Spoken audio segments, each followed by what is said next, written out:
どうも、ダイキングです。本日も動画見ていただき、ありがとうございます。今回はですね、次なる MacBook Air、つまり M3MacBook Air についてですね、どうなっていくのかみたいなところですね、お話ししたいかなと。今回もね、いろいろとですね、今リーク情報出ておりまして、そろそろ登場じゃないかっていうこともね、言われてますので、そうなんですよ。なんで次のモデルといえば、M3MacBook Air ですよ。気になるですね、僕も気になるんですけど、その発売時期とかについても、結構いろいろ出てきてますので、ちょっと予想してみました。これぐらいじゃないかみたいなところ。たりとか、あとその価格とかについてもですね、大体多分こんぐらいになるんじゃないかって言われてるので、参考になればね、ちょっと幸いかなと思います。噂半分で聞いてもらえばいいと思うんですけども、あとその待つべきかどうかみたいなところがね、一番結構聞かれるので、ここについてもちょっと僕の意見も含めながらですね、お話ししたいかなと思いますので、まだちょっとチャンネル登録してない方ね、やっぱ見逃したくないなって方はぜひね、チャンネル登録とあと横の通知ベルもお願いできればなと思います。現在のね、モデルとしては、その M2 のね、MacBook Air ですね。これが一応2022年の6月に発表されたんですけども、もうちょっとなんで丸1年ぐらいにはなるんですけど、で、ここでやっぱ約5年ぶりのですね、大幅なこのデザインのね、変更です。アップデートありました。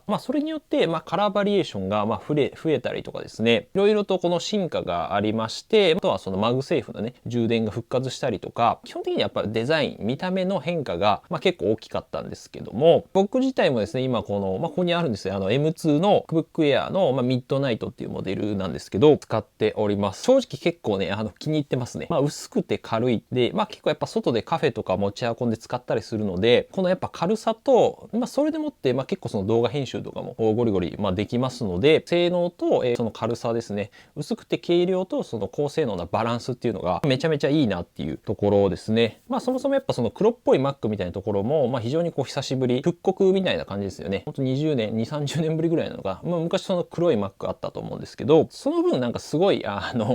紋は目立ちます、ただね。そこはあるんですけど、指紋と友達になるっていう感じですかね。なるしかない。非常にいい点としては薄くて軽いんだけども、その M2 チップですね、のその高性能さの両立かなと思います。ほんと一言で言えば。なんでもう非常に持ち運びとかの面で、その便利、薄い、軽いんで、あとはそのやっぱバッテリー持ちの良さですよね。本当にね、減らないというか、普通にやっぱウェブブラウジングとか、動画とか、ちょっと見る分にはですね、全然1日問題なく使えますね。ちょっと動画編集とかしても、ギリギリ多分1日持つかなっていうレベルではあります。基本的にやっぱその充電器とか、本当に持ち運ぶ頻度はかなり減りましたね。最悪なくても使えたりするんで、ここは非常にやっぱ M1 のモデルからですね、引き継がれてる点かなと思います。性能が上がったけど、そのバッテリー時間っていうのは、十分ありますよっていうところが、インテル版からのね、この変化っていうところ大きいと思うんですけども、ちょっとここら辺に関してはですね、レビュー動画の方で詳しく話してますので、細かい点はね、ちょっとそっち見てもらえばと思うんですけども、あとでその半年レビューっていうのをね、ちょっと今準備してますので、お待ちいただければと思います。ちょっと語り出したらね、終わらなくなっちゃうんで。で、あとその、もっとわかりやすくですね、Mac の選び方、本当今年最新の2023年バージョンみたいな、令和版最新みたいなね、そうですね、解説してますので、これ結構わかりやすいって結構ね、好評なので、ぜひ見てもらえばと思います。初心者の方、はい、こっち見てからのがわかりやすいかなと思うんですけども、今回問題はですね、その M3 の MacBook Air って、じゃあどうなるのかって、気になりますよね、正直ね。僕が一番気になります、正直ね。そろそろ早く話せよっていう声がちょっと聞こえてきそうなので、聞こえてきたので、ちょっと見ていきましょうか。最近の動きから見ていきますと、やっぱその新製品がやっぱ登場するみたいな予兆みたいなのね、結構出てきてるんですよね。Apple がですね、Bluetooth の、ランチスタジオっていうね、Bluetooth 多分製品追加したらそのデータベースに登録するみたいなところ、そこにリストを提出しました。新製品の。一応これ MacRumors の記事にはなるんですけども、最近ですね、その1月に、これじゃあ MacBook Pro の14と16インチですね、M2 の2 Pro かな ?M2 Pro、M2 Max、新しいチップを搭載したモデルを出したんですけども、ちょっと詳しくはこれも動画見てもらえばと思いますけど、はい。あとM2 のその Mac mini っていうのもね、登場しました。それに伴ってですね、Bluetooth 5.3 っていうのが、最新のやつですね、搭載されたので、それが一応登録されたっていう感じなんですけども、つまりこれ意味することとしては、おそらく他の、これから出てくる MacBook とかにも、このラインナップもですね、Bluetooth 搭載されるんじゃないかということが、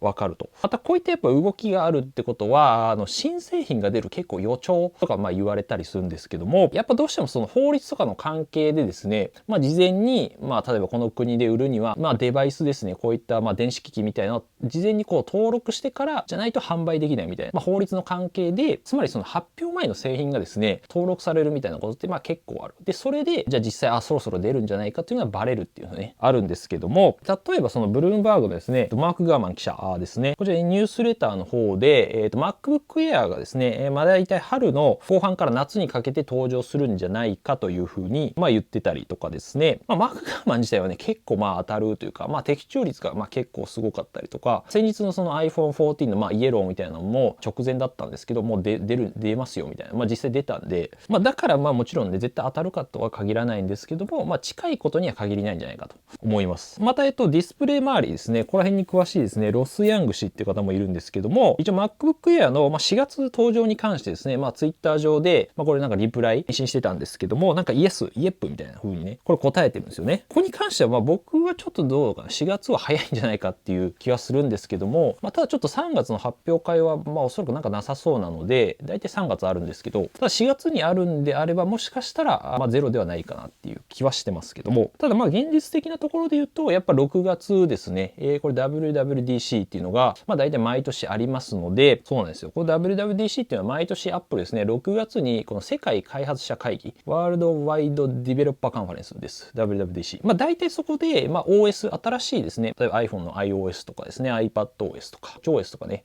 次の OS みたいなところを Mac もそうなんですけど、発表するんですよね。そこに伴って、大体 OS と一緒にその Mac 関連のものが、大体多いんですけども、その新製品、ハードウェアの発表っていうのが、あります大体。で実際もですね去年も実際その M2 チップって発表はこの場でありました。でその後にさっき一緒に話したですね M2MacBook Air と M2MacBook Pro、13インチのモデルがですね登場しました。なのでちょっとタイミングとかですねちょうどその1年経ったタイミングになるのでそのスパン的にもね非常にちょうどいいかなと思います。でまた一応 Mac Pro ですね一番最上位モデルの Mac に関しても今Apple Silicon これだけ最後で切り替わってないのでまだインテル版なんですよね。移行として最後残ってるのでここら辺が一緒にこう出るんじゃないかなっていう気はしてますね今のところはですけど。じゃあその M3 チップですね、じゃあ性能的にじゃあ例えばそのどういう違いがあるのか、大きな違いはあるのかっていう点なんですけども、結論から言うと基本的にはやっぱそんな変わんないんじゃないかなと思います。例えばじゃあ CPU のコア数ですね、人間でいうその脳みそに当たる部分ですけども賢さみたいなところは言えばおそらく8コアで一緒なんじゃないかっていうふうに言われてはいますね。変わりそうな点で言うと、大きいのはおそらく電源効率みたいなところをですね、いわゆるそのバッテリー持ちみたいなところが良くなるんじゃないかって言われてますね。っていうのはその M3 っていうことで3ナノメーターのやっぱチップが採用されるんじゃないかと言われておりまして、今のその M1 とか M2 は5ナノメーターっていうねチップが使われてるんですけども、分かりやすくてやっぱもうチップ構造自体良くなるとかそれもそうなんですけども、やっぱちっちゃくなるんでバッテリー効率だったりとか性能のその向上っていうのがやっぱ期待できるんじゃないかなと思われますと。はい。この3ナノメーターは初めて大衆化というか大量生産する初めてのパソコンになるんじゃないかみたいなことも言われてます。35% ぐらいねそのバッテリー効率上がるんじゃないかみたいなこと言われてはいるんですけども、ただ実際の駆動時間に関してはおそらく多分1時間ぐらいしか変わらないんじゃないかなと思います。すでに正直バッテリー持ちいいのでそこまで問題ないっちゃ問題ないんですけども、なんか大幅に上がるっていう感じじゃないと思います。さらに伸びるんだっていう感じなんですけども、またその GPU 性能ですね、グラフィック性能とかに関してもおそらくコア数は今までの感じだとコア数増やしてアップしてくるみたいな感じになるんじゃないかなと思います。で M2 Pro とかも最近その1月に出たやつですね、結構性能的には良かったんですよね。で M1 から M2 がですね大体その CPU で最大 18% で GPU で35% ぐらい最大ですけど高速になったので、おそらく M2 から M3 もそれの伸び幅に近いぐらいにはなるんじゃないかなと思います。なんで性能が上がってそのバッテリー駆動時間も上がるみたいな感じになってくると非常に熱いかなっていうところはあるんですけども、 M2 に関してはね僕も今実際使ってて性能普通に使う分には全然大丈夫なんですけど、やっぱ長時間作業とかなってくるとファンがないっていうのもあってこうねちょっと熱を持ったりとかしますし、長い動画時間長い動画の編集とかすると結構ね後半きつい、ちょっとね動作重くなる時やっぱあるんですよね。どうしても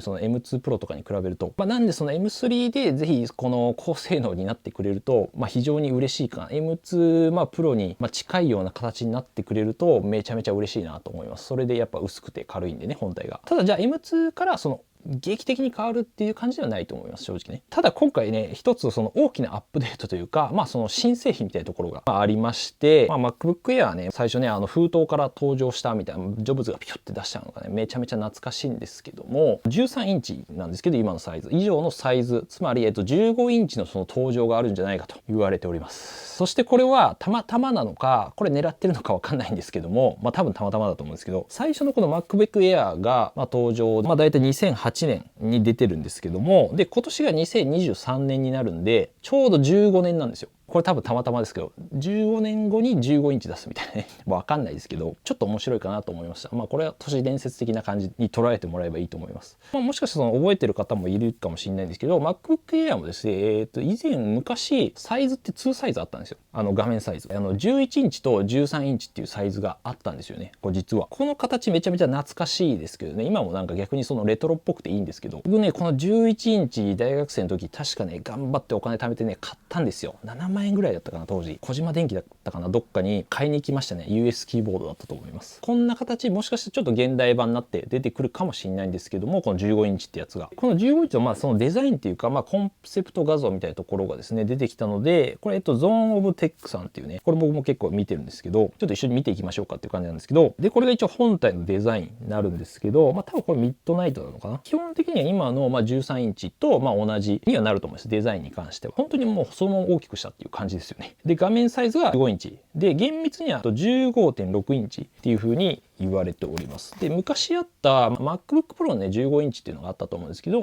多分それに近い感じになるんじゃないかなと思います。はい。それの多分薄いバージョンみたいな感じかなっていうところで、今の MacBook Air みたいですね、上にこのノッチがあるんで、切り抜きですね、iPhone みたいなやつがあるんで、それがその分ちょっとメニューバー分かな、一番上の部分分増えるんで、多分 15.6 インチ。その分やっぱ画面も大きいし、なんかすごいやっぱスッキリしたような印象にはなるかなと思いますね。あれかな、Final Cut Pro の画面だと思うんですけど、キーボード周りについては、キーボードはもう本当に多分同じ感じですかね。タッチ ID とかも、一番上のやっぱファンクションキーがですね、この M2 のモデルから大きくなったんで、あとタッチ ID とか結構大きいんですよね。あとやっぱトラックパッドの部分が結構大きいので使いやすそうだなっていう感じはやっぱりね、大きいモデルはありますよね。スピーカーグリルですね、横の今16インチのプロの16インチとかはあるんですけども、そっちはね、スピーカーグリルっていうこのスピーカーの穴がね、横に、キーボードの横にあるんですけども、おそらく、M2 のね、今 MacBook Air のモデルはないので、それが消されてるんですよね。めちゃめちゃシンプルなデザインになってるんですよ。なので、個人的にはない方がなんかスッキリしてて、あと汚れとかもね、結構あれ入っちゃうんで、たまらないんで、いいかなっていう感じはしますけど、その分ちょっとスピーカー性能はちょっと落ちるかなって、プロモデルに比べると思いますが、はい。で、あとその端子については、多分ね、プロ的には多分同じ M2、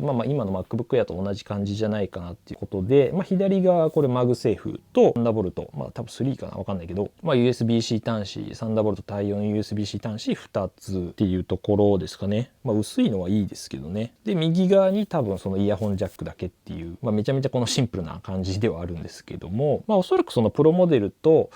差別化っていうところで、例えばじゃあ SD カードスロットとか、じゃあ HDMI ポートとか、そういったのは多分ね、つかないと思いますね。せめてでもね、個人的にはその右側にですね、USB-C ポートもう1個ぐらい、サンダーボルトもう1個ぐらいはつけてほしいなって思うんですけども、多分ないんじゃないかなと思います。差別化っていうところでね、言えば。一応カラーについては、おそらく M2 Air と同じですね、シルバー、4色展開でシルバー、スターライト、スペースグレー、新色ミッドナイトですね。めちゃめちゃ指紋目立つやつですけど、感じかなって思いますけどね。多分iPhone とか iPhone Apple Watch とかと、同じような感じいいですかね。で、あと一応あくまでね、今回コンセプトなので、おそらくこのビビットカラーみたいなのないと思うんですけど、例えばこのパープルとかですね、なんか出てたんですけど、可愛い感じ。ちょっとなんか色濃いかなと思ったんですけど、可愛い感じかな。はい。あとレッドとかもありましたね。この赤い。なんかね、iPhone 15、15 Pro の新色レッドじゃないかみたいなことね、言われてたりするんで、出したみたい、こういうのを作ったみたいなんですけど、そういうのも合わせてみるのもね、面白いかなと思いますけど、あとグリーンとかね、グリーンなんか意外となんか悪くないなと思ったんですけど、iPhone 13とかもね、グリーン出たりしましたし、イエローとか出ないのかね、iPhone 14みたいに。ただ一応僕も個人的にね、やっぱこれかっこいいなって思ったのが、ブラッククですよね。このなんか完全にマットブラックみたいなカラー。まあ iPhone 14 Pro のね、マットブラック。ブラックもね、もうスペースブラックだったかなあれ。それに合う感じに出してくるとめちゃめちゃかっこいいですけどね。まあなさそうだけど。ミッドナイトがあるんで。まあミッドナイトは結構その光の当たり方によっては結構黒いこのMac にね、見えるんですけども、ブルー寄りな感じです。エンジ色っていうのかな。はい。ただ指紋自体がめちゃめちゃ目立つんじゃないかなっていう感じはするんで、黒だと。はい。そこはありますけども、はい。どうですか皆さんはね、この MacBook 新しい出るとしたら何色が欲しいですか？ぜひコメントしてみてください。あと15インチどうですか？出たら欲しいですか？こういう機能があったら嬉しいとか、ぜひコメントお待ちしております。あとね、なんか疑問点みたいなところで言うと、あとはその13インチとの差別化みたいなところで言うと、もしかしたらその M2 Pro チップの搭載もあるんじゃないかって言われたりもしてますね。今M2 チップしかないんですけども、Air は。今回その Mac mini に関しては M2 チップと M2 Pro チップっていうのが搭載あったので、もしかしたらその13インチとね差別化ってところで M2 Pro 載せれますよっていう、これ結構熱い気がしますけどね。あと2つ目としては、13インチの MacBook Pro が、これどうなるのかっていう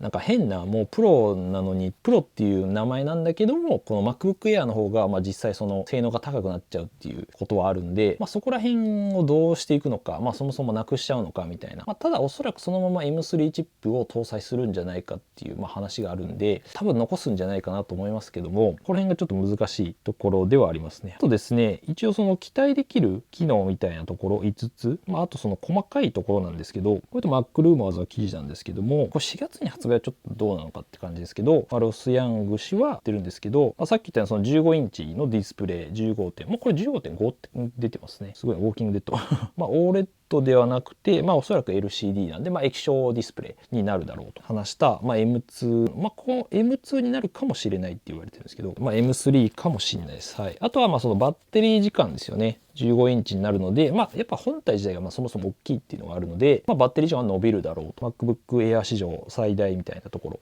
だったりとかですね。多分20時間ぐらいになるんじゃないかと。あとはWi-Fi 6E。今Wi-Fi 6ですけども、どうですかね。前さっき言った MacBook Pro 新しいのとか Mac mini とかは全部Wi-Fi 6E っていうね、新しいものに対応したので、よりその高速なワイヤレス Wi-Fi につなげれます。ただこれ Wi-Fi ルーターも対応しないとダメなんで、ちょっとめんどくさいんですけど正直。iPad Pro とかですね、そこら辺も全部対応してるんで、あとはその Bluetooth 5.3 ですね、さっき言ったように、おそらく対応するんじゃないかなと思いますね。接続がより早く安定的に接続できる。あと電源効率とかもやっぱいいみたいなんで、バッテリー消費しないっていうね、Bluetooth 使っても。あとLE オーディオとかもね、サポート。もう今、iPhone とかが先に来そうですけども、ここら辺が結構ね、噂されてるというか、新しい機能的にはこんな感じなんじゃないかなと思いますけどね。で、ちょっと気になるですね、価格についてなんですけども、今言われたように大体$1500前後じゃないかっていう話があります。そのアメリカ、ドルで言うと。大体多分日本円で20万円ぐらいになるんじゃないかっていうことをですね。今のそのラインナップ的にですね、今 MacBook Air が M1 が13万4800円で M2 Air が16万4800円、3万円差ですね。で、聞いたそのどうなるか分かんない13インチ MacBook Pro もう現時点でなんかこれ変な立ち位置なんですけども、これ M2 のモデルかが17万8800円、1万円ちょっと差で13インチで、この間がないんですよね。いきなり14と16インチが28万に飛ぶんですよいきなり10万円差ぐらいある。なんで、多分この間だろうと入るとしたら15インチなんで、しかもサイズ的にと、性能的にもこの M2、M2 Pro 乗るかわかんないですけど、この多分間に入ってくる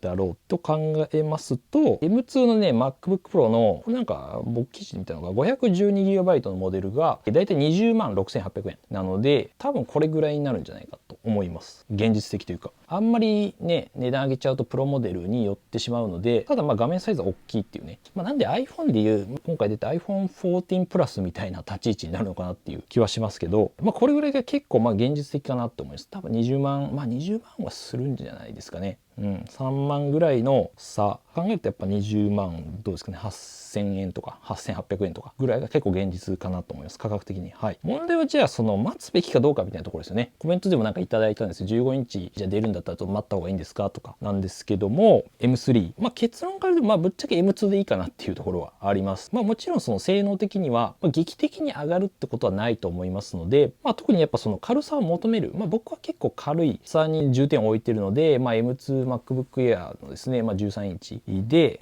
正直全く問題ないですし、レビューもしてますので、詳しくはそのレビュー動画、見てもらえばいいんですけども、デザインとかも変わってですね、やっぱりその軽さと、薄さ、持ち運びとかの面そうだし、見た目もそうだし、そことやっぱりその性能のバランスがめちゃめちゃいいんですよね。僕も今毎日使ってるんで、日々感じてるんですけど、待つべきではない、待つべきというか、特にそんなに無理して待つ必要ないのかなと思います。ただですね、この、待つべき人、僕の場合 M2 で若干不満があるんで M3 にはしたいかなって思ってます。その負荷のかかるところでね。かかる作業ではちょっと厳しいみたいなところあるんで、動画編集に関しては。ただ逆にその待つべき人はじゃあどんな感じなのかっていうところなんですけども、その15インチですよね。本体ができるだけ軽くて、しかもその大画面っていうのがね、やっぱ欲しいなっていう、もうちょっと大きい画面の Mac が欲しいなっていう方はですね、やっぱその大画面、もうちょっと大きい画面欲しいんだけど、そこまで性能別に普通に使えればいいよみたいな方であれば、現状だとですね、やっぱり大画面欲しい、大きい画面の Mac 欲しいってなると、プロの16インチしかないんですよ。これが、さっき言ったように、これいくらだと思います？はい。これだと最安のモデルで34万、8800円。8800、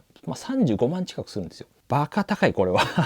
高すぎる。もちろんそのゴリゴリにプロデザイナーです。プロフォトグラファーですみたいな。そういう方はいいと思うんですけど、そこまで求めない人にとっては高すぎるじゃないですか。いきなり35万みたいな。はい。なんか頑張ればこれ車買えるんじゃないかっていう値段なんで、中古の車買えそうですよね。iPhone で言うと分かりやすいと思うんですけど、iPhone 14があって、いきなり14 Pro Max みたいな。いきなりこのめちゃめちゃ高いやつしかないみたいな。10万円の次いきなり20万円みたいなね、感じになっちゃうんで、画面がね、大きくしたいだけなのにラインナップないじゃないので、そういった方はいい、待ってみてもいいかなと思いますけども、僕は個人的には M3 MacBook Air 出たら買おうかなっていう。15インチはちょっとね、やっぱりなんか重いっちゃ重いんで、そこをどうするかみたいなところあるんですけども、ただ M2 プロチップ乗るならちょっと考えるかもしれないです。はい。性能がね、ちょっとお値段もすごいことになりそうですけど、皆さんはなんでゾウの MacBook Air 気になりますか？ 15 インチどう思いますか？ぜひコメントいただければなと思います。ということで、さっきも言ったように Mac のね、選び方についてもですね、全部今のモデル話してますので、ご覧ください。あとその Mac の周辺機器みたいなところも、今使ってるものですね。これ結構めっちゃおすすめ。この動画結構おすすめかなっていう、高評価率も結構高いので、はい、ぜひね、周辺機器もっと便利に使いたいよって方はですね、見てもらえばなと思います。もちろんその Mac 関連のレビュー動画ありますし、一応 iPhone のね、動画とかもありますので、アクセサリー動画も含めてあるんで、見てもらえばなと思います。この動画良かったなと思って、高評価とチャンネル登録も見逃したくない方はお願いいたします。通知ベルも。今日も見ていただきありがとうございました。またね、次の動画でお会いできること楽しみにしてます。ということで、良い一日お過ごしください。じゃあ、またねー。はい。頑張ろう。動画。最近ちょっと怠けてるんでね。はい。最近ってたまにね、話しかけることがあって、ちょっとびっくりしましたね。ちょっと YouTube の影響力って怖いですね。話しかけてもらえばなと思います。たまに不愛想の時あるんですけど。はい。よっしゃ、頑張ろうぜ。4月の発表がいつあるんだろう。